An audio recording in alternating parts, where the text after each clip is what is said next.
Lamau.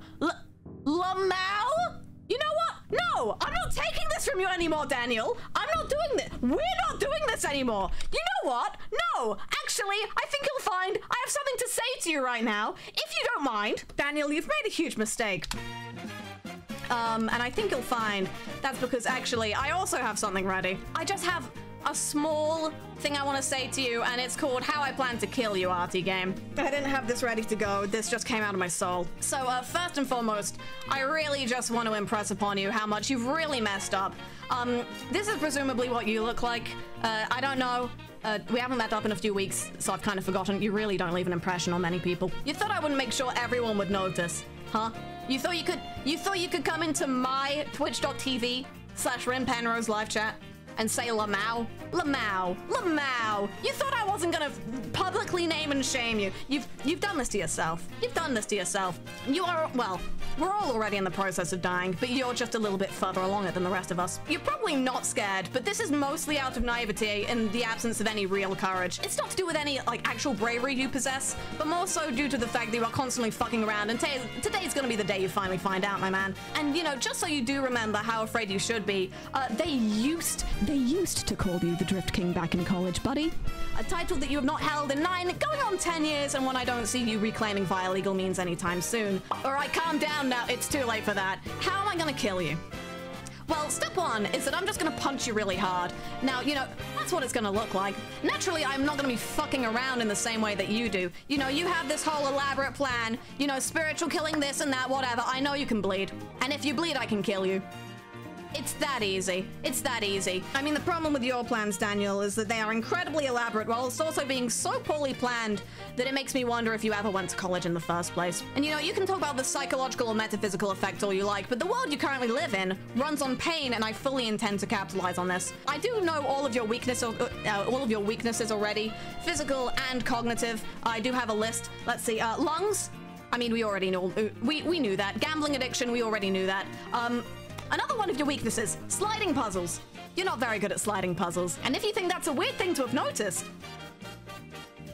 you should be slightly more afraid, I think. Because step 2, I already know where you live. You really shouldn't have trusted me so much, because thanks to your complete lack of foresight and just absolute absence of the ability to vet people, I now know exactly where you live. I have done nothing to earn your trust. Arguably, everything I do is in service of eroding the trust between us. And speaking of the erosion of trust, you're home, and you're not alone. But unfortunately for you, step 2.5, Miss Cupcakes is already my new best friend. She was a double agent the whole time. I'm not sorry to break it to you. I'm having a lot of fun right now. Yeah, so, unfortunate news for you. Sophie's actually been working for me the entire time that you've known each other. And because of that, you have trust issues now. Because the entire time that you have known Miss Cupcakes, she's actually been working with me. If you ask her, she will deny it, and this is proof that she is loyal to me. You can go get her right now. Never mind, you're saying in chat that you ran her over. That's rough. I have already familiarized myself with all of the entrance points to your building, plus the layout of the entire interior. Unfortunately for you, it only gets worse. For you, because step 3, I'm gonna murder your reputation. Remember that thing you did a few months ago, Dan? Remember that thing you did with photo evidence? I know that's photo evidence of this thing because you asked me to take the photo. I could be referring to a lot of things, and the fact that your mind is racing trying to remember what I'm actually referring to really does just say a lot about you and how many stupid things that you've done in your entire life. You can try and destroy the photograph, but actually what's gonna happen is if you try and delete the photo of you doing this very, very dumb thing, instead I'm gonna destroy your reputation by talking about literally every other stupid thing you've ever done in front of me, and by God, it's a lot. The point of this is to create a moral dilemma, because I want to see you panic a little bit. No one's ever gonna respect you ever again. Social murder. Yeah. It's gonna be great. People are gonna look at you and they're gonna be like, oh yeah, RTGame, the guy who... It's gonna be very unfortunate. It was a thing in October, by the way.